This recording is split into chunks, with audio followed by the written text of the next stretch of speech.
Members, welcome back to own channel stock market funda में। अब देखो, मार्केट में डेफिनेटली आज फॉल तो था, बट डाउ जोन्स अगर आप देखोगे वो भी ऊपर के लेवल से फॉल किया, वो भी सस्टेन नहीं कर पाया। और मैंने अभी एक रिसेंटली वीडियो बनाया था, अगर आपने ये वीडियो नहीं देखा है आप जाके जरूर चेकआउट कर सकते हैं। सी यहाँ पे मोदी जी इटली गए थे, वहां पे चॉकलेट गिफ्ट की, काफी सारे मीम्स बने और मैंने बहुत सारी चीजें डिस्कस भी की। काफी लोगों को नेगेटिव लगा, जैसे कि आप यहाँ पे देख सकते हैं कि यहाँ पे किस तरह प्रोपोगेंडा न्यूज देखना बंद कर दो। मोदी जी घूमने नहीं गए, वो बहुत सारी चीजें करने गए हैं, जैसे कि आप देख सकते हैं। और निफ्टी जो पुल बैक हुआ है, ठीक है, वो यूएस की वजह से पुल बैक हुआ है। ठीक है, मुझे ऐसा सर ने कमेंट किया था, सूरजो जी ने। देखो, सूरजो जी हमारे रेगुलर व्यूअर्स है, ठीक है, मैं ना नहीं बोलूंगा। और उन्होंने एक सिंपल कमेंट दिए थे कि सर हमारा जो मार्केट पुल बैक हुआ, ठीक है, ऊपर गए, वो यूएस की एक न्यूज आई थी जहां पे ईरान पे कोई अटैक करना चाहिए कि नहीं, उस वो एक न्यूज थी। ठीक है, मैं देखो सूरजो जी एक सिंपल चीज बोलना चाहूंगा। आपने जो न्यूज बोली ना कि यूएस पार्लियामेंट में यहां पे एक बिल पास हुआ या बातचीत होती हुई दिखाई दी, वो 16 घंटे पहले की है। ठीक है, ये न्यूज मैं मॉर्निंग में 6-7 बजे देख चुका था, अर्ली मॉर्निंग में। ओके, तो भी हमारा मार्केट गैप डाउन था। वो मुझे समझ में नहीं आया, अगर ये न्यूज आ चुकी थी तो मार्केट गैप डाउन क्यों होना चाहिए था? ठीक है, सिंपल सवाल है, क्यों गैप डाउन ओपन होना चाहिए था? ये मार्केट रिकवर इसी की वजह से किया क्योंकि क्रूड ऑयल लाइव मार्केट में फॉल हुआ था। अगर आपको देखना है तो आप यहां पे फोकस कर सकते हैं। ये जो क्रूड ऑयल है ना, 11:45 को फॉल होना स्टार्ट हुआ था, आप देख सकते हैं यहां पे। ठीक है, 11:45 को। और मार्केट जो था, वो यहां पे जो रिकवर होता हुआ दिखाई दिया, वो अप्रोक्सीमेटली अगर आप देखोगे तो यहां पे थोड़ा पहले रिकवर होता हुआ दिखाई दिया। ओके, तो न्यूज आप ये समझो यूएस पार्लियामेंट की पहले से आ चुकी थी, तो गैप डाउन ओपन होना नहीं चाहिए था। पॉइंट नंबर 2, अब देखो, आपने ये मेंशन किया कि जो ईरान गए, सॉरी इटली गए थे मोदी जी, उसमें बहुत सारी चीजें यहाँ पे किए, डील साइन हुई है। देखिए देखो, मैं आपको गलत नहीं बोलूंगा, डील साइन करने ही गए हैं, बट आप ये समझो कि अगर इंडियन करेंसी लगातार डेप्रिशिएट हो रही है, अगर इंडियन करेंसी इतना ज्यादा फॉल कर रही है, पहले हमारे निर्मला मैडम को बाहर आना चाहिए, उसको कुछ स्टेटमेंट देने चाहिए।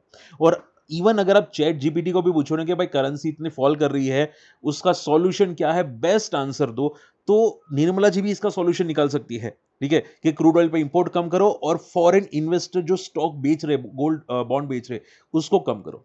तो निर्मला अगर ये जानती तो फॉरेन प्लेयर्स इंडियन मार्केट से जो निकल रहे, उसको कम करती। ये बेसिक चीजें हैं। ठीक है, ये बेसिक चीजें हैं, समझ में रही बात है? तो ये चीज अगर करती फाइनेंस मिनिस्टर तो भी सॉल्यूशन आ जाता। तो आप ये समझो, जो ईरान के साथ इटली के साथ डील कर रहे हैं मोदी जी, वो गलत नहीं है, बट उससे रूपी स्ट्रांग नहीं होगा। रूपी किससे स्ट्रांग होगा? फॉरेन प्लेयर्स बाहर निकल रहे हैं, उससे स्ट्रांग होगा। उसको लाना है वापस, हमारा इंपोर्ट डबल करना है। ठीक है, वो एक सॉल्यूशन है। अब देखो, मैं ज्यादा लंबा नहीं खींचूंगा, वेस्ट बंगाल में भी फ्रीबीज की बातें हो रही थी, अगर आपने देखा होता तो। ठीक है, तो हर चीज फ्रीबीज का सॉल्यूशन नहीं है। मोदी जी की हवा है, वो डायरेक्टली भी वोट ला सकते हैं, फ्रीबीज देने की जरूरत नहीं थी। मुझे लगता है मोदी जी इतने सक्षम है, दम है मोदी जी में, कि वो वोट ऐसे ही ला सकते हैं। ठीक है, तो मैं मोदी जी को गलत नहीं बोल रहा हूं, मैं ये बोल रहा हूं कि भाई एटलीस्ट रूपी को स्ट्रांग करने के लिए कुछ करना चाहिए था फाइनेंस मिनिस्टर को, और मोदी जी को उनको बोलना चाहिए था। ठीक है, तो देखो आप, अगर मैं आपको गलत लगता हूं तो मुझे कमेंट करके बताना कि हाँ सर आपने ये चीज नहीं बोली। देखो, मुझे सिर्फ हमारा करेंसी स्ट्रांग चाहिए, मुझे हमारा मार्केट लाइफ हाई पे चाहिए, मुझे एफआई वापस जाते हुए नहीं दिखने चाहिए, और एसटीटी कम होना चाहिए ताकि रिटेल पार्टिसिपेशन इक्विटी में एटलीस्ट बढ़े। भले एफएनओ में ना बढ़े, बट इक्विटी में बढ़े। ठीक है, लोग स्टॉक मार्केट में, स्टॉक्स में ले वेच करे, बाई सेल करे स्टॉक्स में। ठीक है, तो मैं ये चाहता हूं, और कुछ नहीं चाहता। हमारा देश नंबर 1 पे आए, मैं बस ये चाहता हूं। और उसकी वजह से निर्मला को बाहर आना पड़ेगा। मोदी जी ये जो करार करते ठीक है, बट निर्मला को बाहर आना पड़ेगा। ठीक है, तो आपका क्या राय है मुझे कमेंट करके बताना। चलिए, अब बात करते हैं यहाँ पे निफ्टी की। अब देखो, मैंने एक चार्ट बताया था यहाँ पे, अभी आज वीडियो रखा था, वो चार्ट था बजाज कंज्यूमर का। ठीक है, तो जिन्होंने कमेंट किया अच्छी बात है, नहीं किया सीखो, चार्ट पढ़ना सीखो, लॉजिक समझना सीखो, आप लोगों के काम आएगा। ठीक है, चलिए, देखो निफ्टी प्योर रेंज बाउंड है, बहुत तगड़ा रेंज बाउंड है, और ये रेंज मुझे नहीं लगता अभी जल्दी खत्म होगी। निफ्टी में अगर रेंज को तोड़ना है, ठीक है, तो 24,000 के ऊपर जाना पड़ेगा, 38,800, 24,000 के ऊपर। मार्केट में ये जो चल रहा है ना, वो थोड़ा सा, आप देखो यहाँ पे ये कैसा ट्रेंड चल रहा है। तो ये जो ट्रेंड चल रहा है ना, उसको अगर ब्रेक डाउन करना है मार्केट को, निफ्टी को नीचे जाना है नेक्स्ट मंथ में, तो डायरेक्टली वो गैप डाउन ओपन हो सकता है। अगर जाना है तो की बात है, अगर नहीं जाना है तो वो गैप अप और ट्रेंड कंटिन्यू करने की कोशिश करेगा। मार्केट अब जितना सपोर्ट ले रहा है वो बहुत अच्छी बात है, ठीक है? तो अब ज़्यादा पैनिक मत करना, मुझे क्लियर दिख रहा है कि बड़े प्लेयर्स मिड कैप में हैं और मिड कैप को लाइफ हाई ले जाना चाहते हैं और अगर मिड कैप लाइफ हाई होता है तो निफ्टी फॉल नहीं करेगा। हाँ, करेंसी को बचाने के लिए आई थिंक कुछ गवर्नमेंट करे तो जल्दी निफ्टी लाइफ हाई चला जाएगा, वरना थोड़ा लेट जाएगा, ठीक है? चलिए। ओके, देखो यूएस मार्केट थोड़ा गैप अप था, रीज़न ये था कि एनवीडिया के रिजल्ट बहुत अच्छे थे, बट अगर आप देखोगे यूएस भी ऊपर के लेवल से फॉल करा, हालांकि वो लाइफ हाई पे है, बट मुझे लगता है कि इंडियन मार्केट आई थिंक ज़्यादा गैप डाउन ओपन नहीं होगा क्योंकि ऑलरेडी ये पिट के आया है नीचे से, तो चांसेस कम है गैप डाउन के। अभी के लिए आप देखोगे 50 पॉइंट्स का डाउन है, बट देखते हैं यहाँ पे कि क्या वो गैप डाउन ओपन होगा कि नहीं, चांसेस मुझे कम लगते हैं, ठीक है? आईओएल केमिकल रिजल्ट्स अच्छे हैं, बहुत अच्छे हैं। और देखो मार्केट में स्ट्रॉन्ग कंपनी को देखना स्टार्ट करो, बहुत सारी स्ट्रॉन्ग कंपनीज है, पिटी हुई कंपनीज है। अगर आप देखोगे तो केमिकल सेक्टर्स के रिजल्ट्स अब अच्छे आना स्टार्ट हो चुके हैं, ठीक है? तो सेक्टर्स रोटेट हो रहे हैं, आप समझो।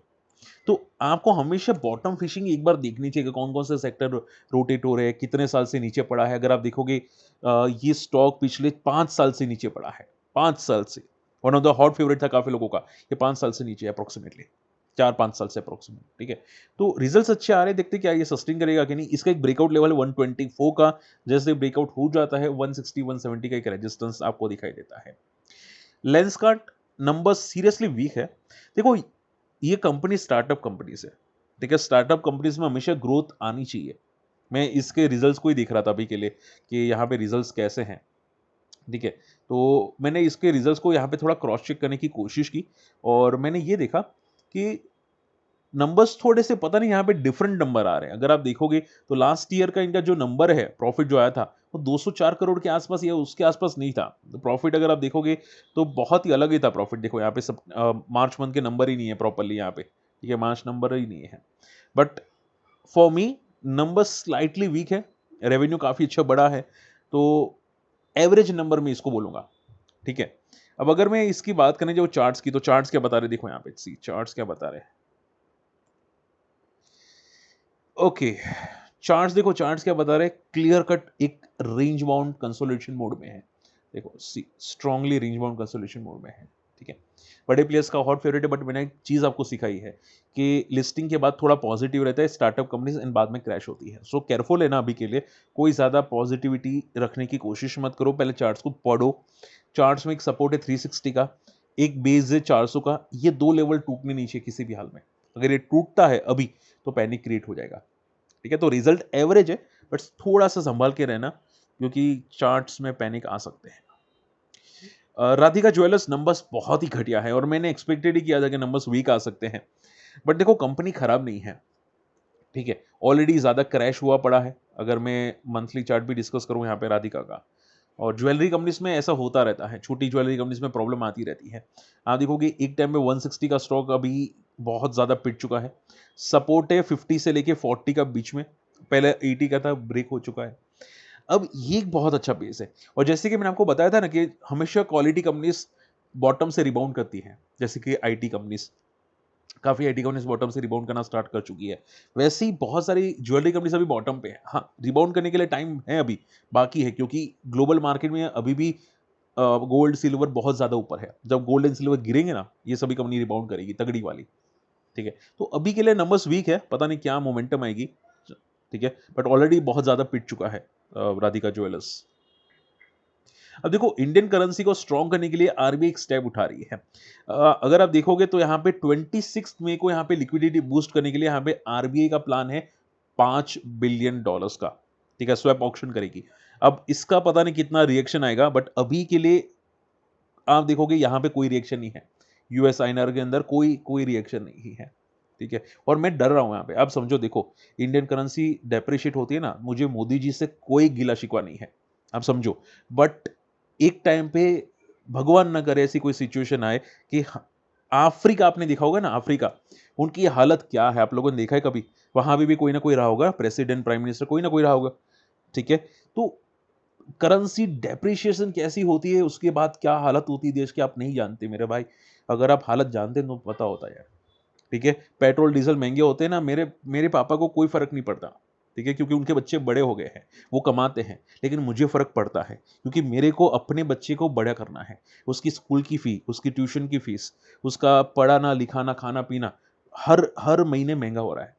ठीक है, तो रूपी डेप्रिसिएशन मुझे खटकता है, मेरे फादर को नहीं खटकता। उनको लगता है कि हमारा देश बच रहा है, ठीक है? और मुझे भी कोई गिला-शिकवा नहीं है, बस मुझे ये चाहिए कि भाई एटलीस्ट मेरा खर्चा बढ़े नहीं, ठीक है? मोदी जी बहुत अच्छा कर रहे हैं, बट मेरा खर्चा क्यों बढ़ रहा है?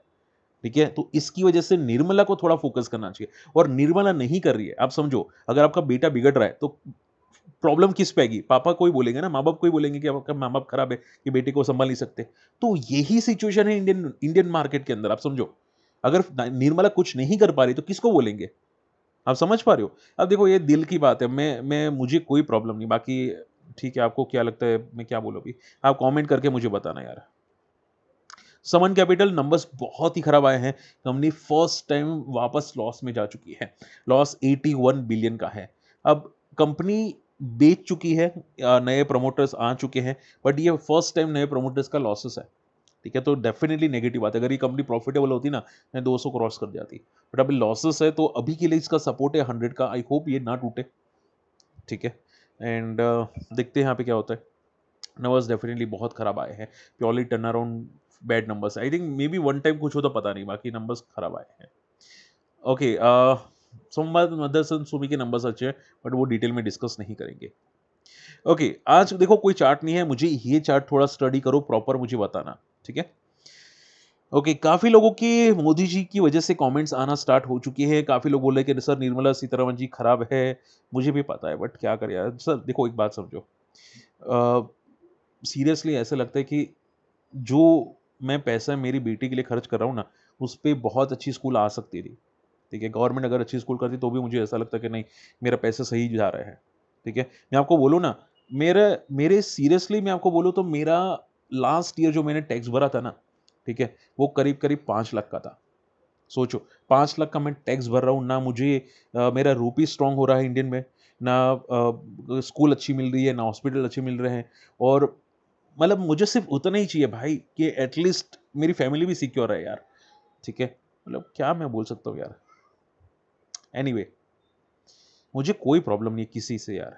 एनीवे, क्योंकि सेल्बी इंजीनियरिंग में मोमेंटम बहुत अच्छी है। मैंने इसका चार्ट को स्टडी किया।